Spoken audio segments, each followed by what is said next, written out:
Revenons un petit peu sur l'histoire du dessin animé. Il est né 2 fois, il est devenu un art, et il a commencé à s'industrialiser à New York grâce à un Canadien. Mais à peu près au même moment, un autre studio s'ouvre. Celui-là est beaucoup plus gros. Le studio Braille. John Randolph Braille est né à Détroit en 1879. Évidemment, il adore dessiner, et à l'âge de 24 ans, il entre comme dessinateur de comic strip pour le Brooklyn Daily Eagle, dans lequel il rencontrera un certain Max Fleischker, sur lequel nous reviendrons, et Braille travaillera plus tard pour d'autres journaux tels que Leaf. Il ne faudra pas longtemps avant que Braille ait l'idée d'animer ses personnages sur des écrans. D'après certaines sources, cette idée serait venue d'un film très spécifique, Les Nounours, d'un certain Edwin S. Porté.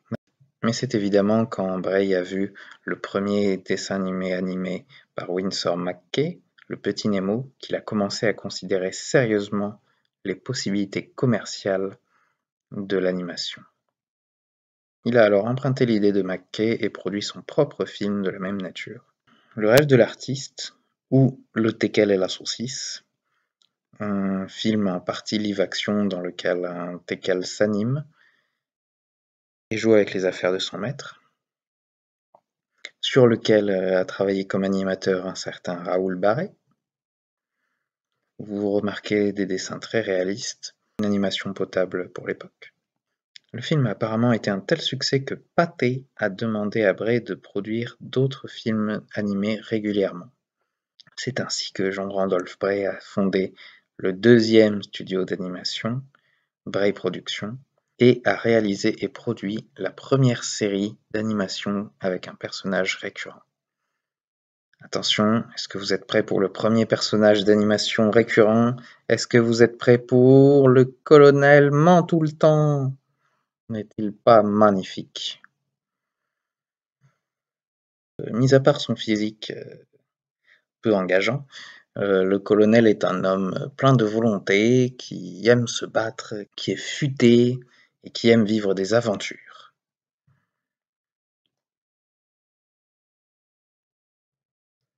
C'est un peu l'Astérix moche. C'est le début d'une série de films qui a marqué un tournant de l'histoire de l'animation. Sachez qu'au moins 6 épisodes nous sont parvenus. Dans ce premier épisode en 1913, le colonel ment tout le temps part en Afrique. Et je sais à quoi vous pensez, mais non, il n'y a pas de racisme dans cet épisode. Par contre, amis des animaux, s'abstenir.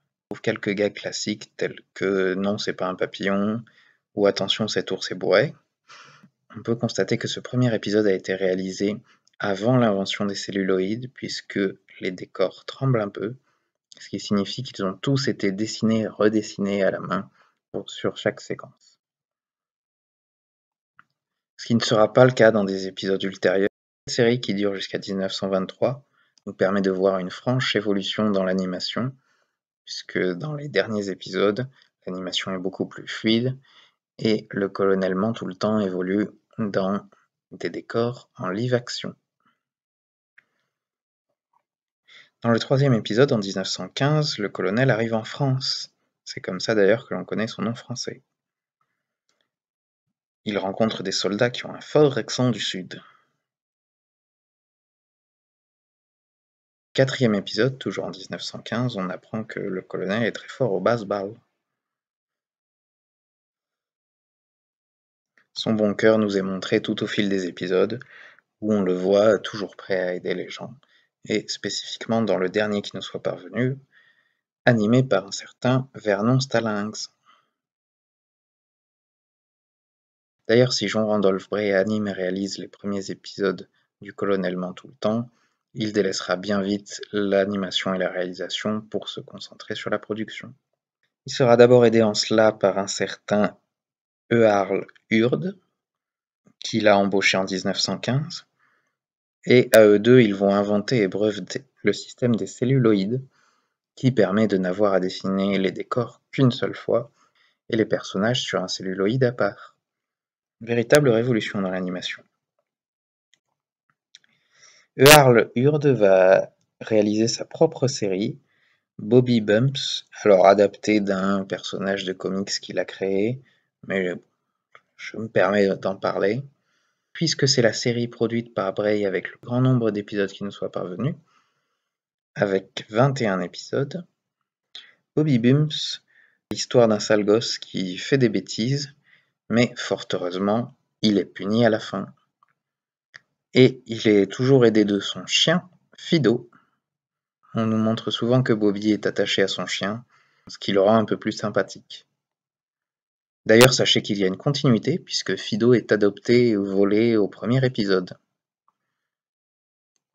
Vous pouvez voir que les dessins sont très jolis, avec un côté très réaliste pour les visages et les décors. Contrairement aux cartoons qui viendront plus tard, il n'y a pas de gags absurdes, il n'y a pas des personnages élastiques. Tout est très réaliste. Les gags sont des exagérations des caractères des uns et des autres. On retrouve évidemment quelques gimmicks des dessins animés du muet, tels que les lignes de vue, et beaucoup d'utilisation d'intertitres plutôt que des phylactères.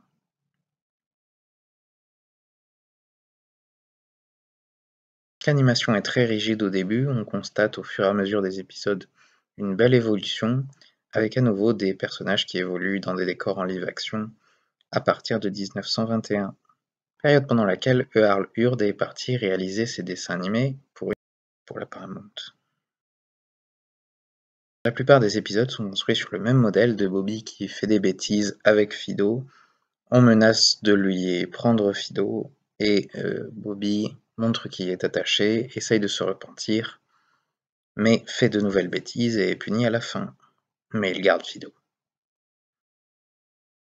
On notera aussi la présence de plusieurs jeux de mots, qui ne marchent qu'en anglais mais qui sont quand même rigolos.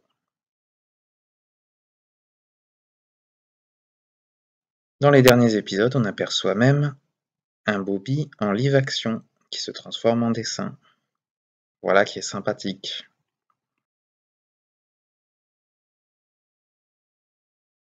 Même s'il n'aimait pas ce surnom, John Randolph Bray a souvent été appelé le Henry Ford de l'animation.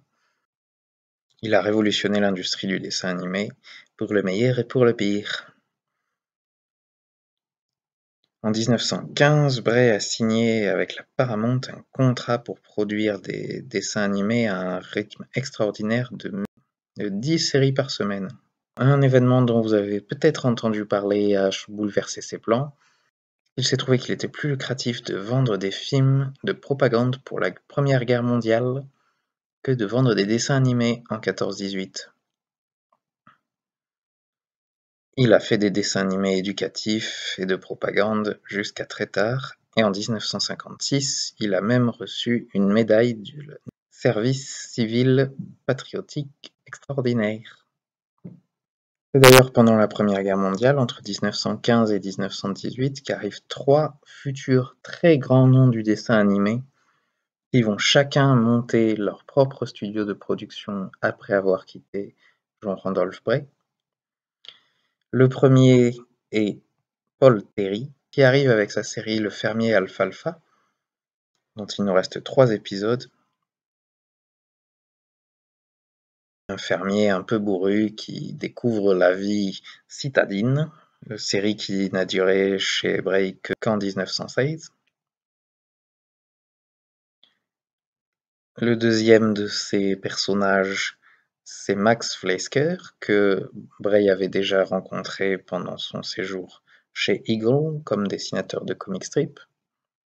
Max Fleischker arrive avec la série qui est ma série préférée du studio de Bray, Hors de l'Encrier, dont 9 épisodes nous sont parvenus, de 1919 à 1921, qui montre un clown particulièrement bien animé, évoluer dans un monde de live-action et faire des blagues avec son dessinateur. Il rencontre des ennemis variés tels que des kangourous, des fantômes, un cheval ou même son petit frère. Un certain Pat Sullivan a travaillé chez Bray. Pat Sullivan qui, plus tard, ira créer son propre studio, produire sa série pour réaliser avec Otto Messmer, dont le premier épisode s'appelle Féline Follies et qui nous présente les aventures de Félix le chat. C'est également en 1919 qu'arrive un certain Wallace A. Carlson, qui arrive d'une autre société de production, Essanay, qui n'était pas spécialisée dans les dessins animés. Il arrive avec sa série de Roamy Dude, qui est rebaptisée chez Bray US Fellers. Wallace A. Carlson, c'est un grand nom de l'animation de cette période qui a réalisé plus de 150 dessins animés jusqu'à 1927.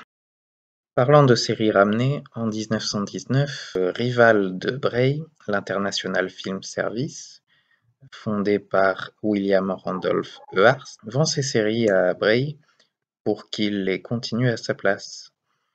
Bray récupère ainsi 4 séries adaptées de comics de William Randolph Hearst, la plus populaire de l'époque étant Jerry au travail.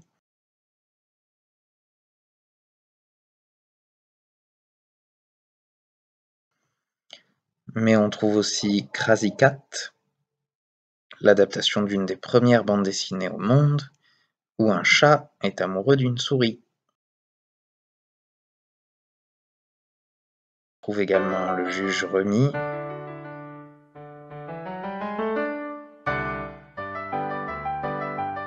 et Happy Hooligan, qui avait fait un passage par la Vitagraph en acteur live.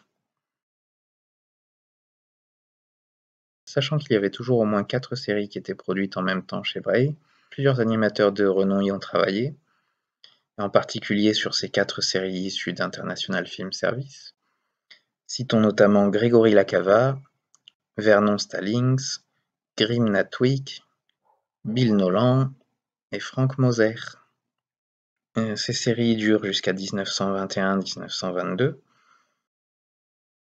À partir de 1920, le contrat de Bray avec la Paramount prend fin et il va se rapprocher de la société de production d'un certain Goldwyn, qui va acheter une grosse partie des parts de la production et procéder à une réorganisation qui fait que la plupart des animateurs de l'équipe vont partir monter leur propre studio de leur côté.